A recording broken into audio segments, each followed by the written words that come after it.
Welcome to our latest explainer. So today, we're digging into a short story that asks a pretty classic question. Can a truly disastrous, really bad first impression ever lead to an actual romance? We're going to break down how a puddle, a little white lie, and maybe a dash of fate create this amazing story about the power of a second chance. Okay, let's just dive right in because, wow, our story kicks off with one of the most unusual opening lines you'll ever hear. A guy named Dustin has literally just sat in a puddle to get a woman's attention, and that is her response. It just immediately sets the stage for a connection that is anything but ordinary. So, this is your classic meet cute, right? That cute, funny way characters meet in the story. But this one has a huge twist. It's this moment of instant connection that both of them immediately sabotage with their own little games. Right from the very start, you can see these two are playing a game of chess. Dustin creates this memorable, if kind of damp first impression just to get noticed. And the woman, whose name he doesn't even get, she just throws up a wall. You can tell she's had to deal with this kind of thing before. You know, her reason for giving him a fake number is actually pretty telling.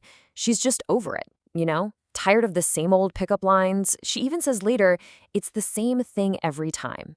And this little detail, the pizza place number, it might seem small, but trust me, it becomes a super important piece of their story once all these little lies start to fall apart. So, a few weeks go by, and then fate, or maybe just a very, very well-timed job application, decides to step in. It puts our two characters in what has to be the most professionally awkward situation you can imagine, forcing them to deal with that first, very messy encounter. So Dustin, who really needs the work, lands the skig as a personal driver. And he's probably thinking, yes, finally a break. He's ready to move on from his puddle-sitting days. But of course, there's a catch. There's always a catch, isn't there? The guy who hired him conveniently left out one tiny little detail until the very last second. And boom! Just like that, their two separate worlds are on a collision course once again.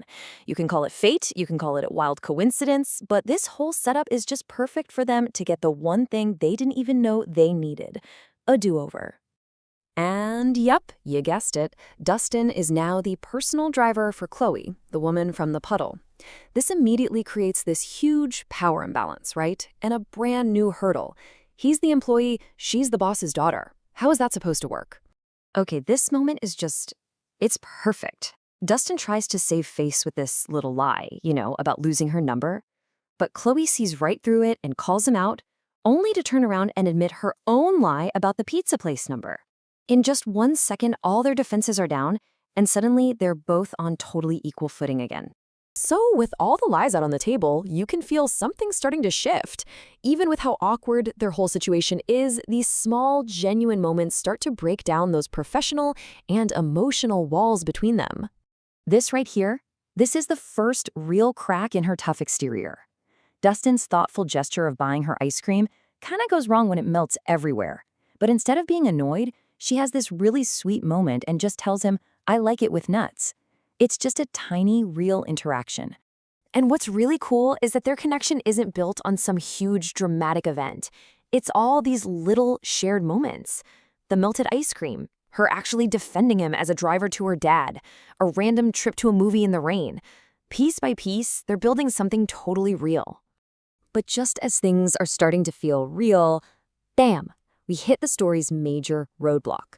We find out there's a future that has already been meticulously planned out for Chloe, and it's a future that has absolutely no room for a driver named Dustin. Can you even imagine this? Right in front of Dustin, Chloe just flatly agrees to marry this guy Anthony, a guy she clearly has zero feelings for.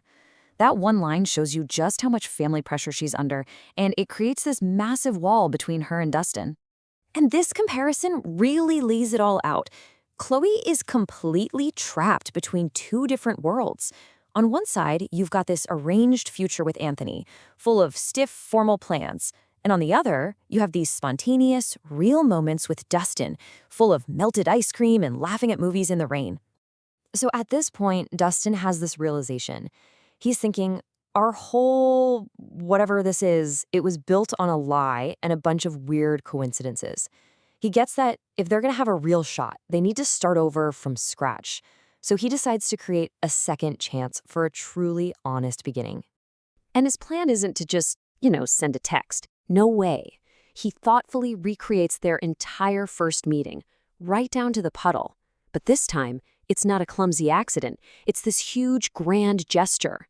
It's all about honesty, and it's his way of saying, let's wipe the slate clean and do this for real. And this is it. This is her moment of choice. Seeing what Dustin did gives her the courage she needed. She actually walks away from her arranged future right in the middle of a family dinner and tells her completely stunned family and fiancé, wedding is canceled. And with that, they finally get the real start they deserved all along. He asked the exact same question from day one. What about coffee? But this time, her answer is instant. It's decisive. They're finally having their actual first date. So kind of makes you wonder, right? Maybe the best love stories are a little bit of both. Fate might put a puddle in your path or put you in the same car. But it's your choice whether you decide to be honest, to be real, and to take that second chance that truly begins the story.